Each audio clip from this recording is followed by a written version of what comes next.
The Annis Savestra, the newest sports classic car that was added to the game. Should you buy it? Is it any good? Is it worth that almost $1 million price tag? Those are the questions I'll be answering in this video. Now, starting off with that price tag, it is expensive, and well, I guess start with the cons, because this is a con. $1 million plus upgrade costs, that's a lot for a sports classic car, especially one that isn't at the top of its class in terms of performance. Now, that is to be expected from this type of vehicle. It's based off of the Mazda RX-3, and a car like that just isn't going to compete with the Turismo Classic, one of the fastest sport classic cars in the game.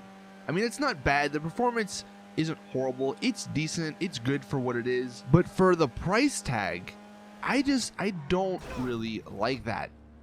Some other cons with this vehicle: if you don't want a sport version or a race version, if you want to customize it to make it somewhat of a street version or street style car, you can't change the seats.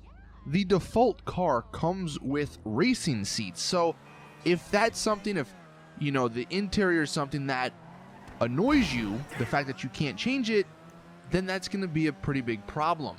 Now, for most people that probably won't matter, but I figured I would mention it because there is no customization. Despite the amazing and vast customization options they put in, racing seats going back to normal seats was not one of them. And then one of the other pretty big negatives on a car like this, you're going to want to probably be drifting a lot. You know, it looks like the Futo, and as we all know, the Futo is one of the best drifting cars.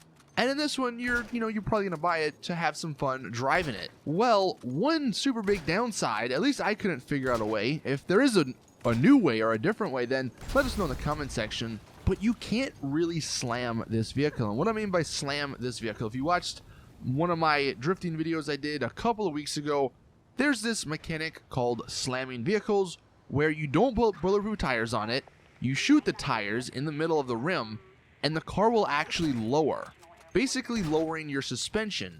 And because of that, it messes with the handling, and your car is basically a drift car now, because the traction, the handling just gets sort of thrown out the window, and your car is super slippery and slidey. Well, with this Savestra, you can't do that, because when you shoot the middle of the rim, after about a few shots, the car explodes. I'm guessing with however they made this vehicle, the gas tank is somehow right there. So when you're shooting the rims to slam it, you hit the gas tank, and that's what ends up happening. So unless there's a new way, you can't slam this vehicle, which does suck if you want to drive it and have some fun with drifting it around.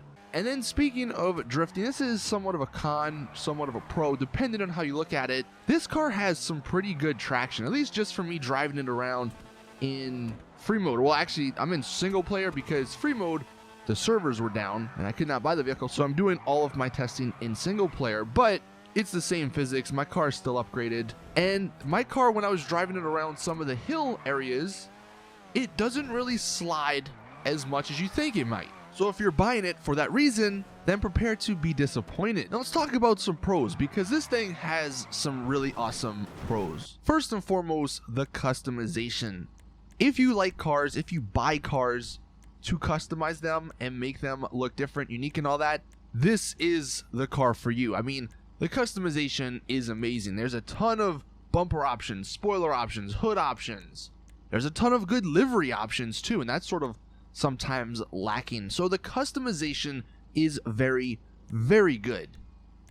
That's one of the parts Rockstar got right with this vehicle. Another part, and this somewhat ties into customization, the stock rims look great, but you can also paint those stock rims. Now you are going to have to do a little glitch, whether it's through the iFruit app, or I believe there's a way where if you color or paint like a sport rim and then you switch it back to stock, I don't know, something like that, it'll somehow glitch it and your stock rims will now be painted. Either way though, stock rims can be painted and they look awesome, and because of that you can make some really unique combinations. Now, one thing that I actually did not get to show you guys in the gameplay, because I don't know how to actually do it in single player since there is no MOC or Avenger, but And I'm guessing this is why this vehicle costs so much money. It has weapons as a custom or as an option. If you take this vehicle to your MOC or to your Avenger, you can actually put weapons on it. Are the weapons good? From what I've seen, no. It's just little machine guns that don't do anything, and it's kind of pointless. I think what Rockstar have done here, they priced this vehicle with those weapons in mind so they could say, oh, well, it costs a lot of money because it's weaponized. But the weapons suck, and they're not even very useful. And I mean, why does a vehicle like this even need weapons in the first place? So I think that's why this vehicle does cost a lot of money. But getting back to the question, speaking of money, should you buy it?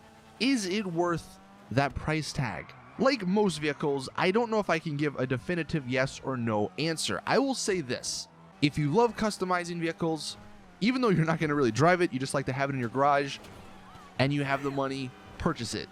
Not too often do you find, or does Rockstar put out vehicles with this sort of customization. But if you're buying it because you want a new sort of drifting car, or if you're buying it because you want a new sport classic car that has good performance, or that can compete in races, don't buy it. I don't even know if it can compete in races because of the weaponized, or because of the weapons. I know most vehicles that have weapons, you can't use them in races, so someone wants to let us know that. Like I said, I couldn't test that because the servers are down, but that's just another thing I'm thinking of. I mean, overall, I did have fun driving it around.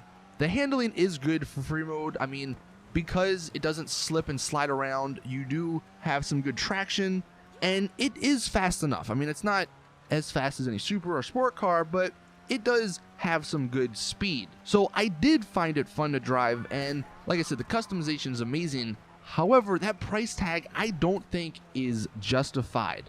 So what I would do, my suggestion, don't buy it now, and in a couple of weeks, Rockstar will probably have this for 25-30% off. Buy it then, because then it'll only be like $700,000 instead of $1 million.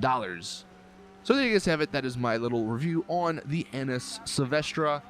It's overall a good looking car with great customization, and it's fun to drive, but it's just too damn expensive. So thank you all for watching. Please drop the video a like if you did enjoy. Subscribe for more awesome GTA content. And as always, I'll see you guys in the next one.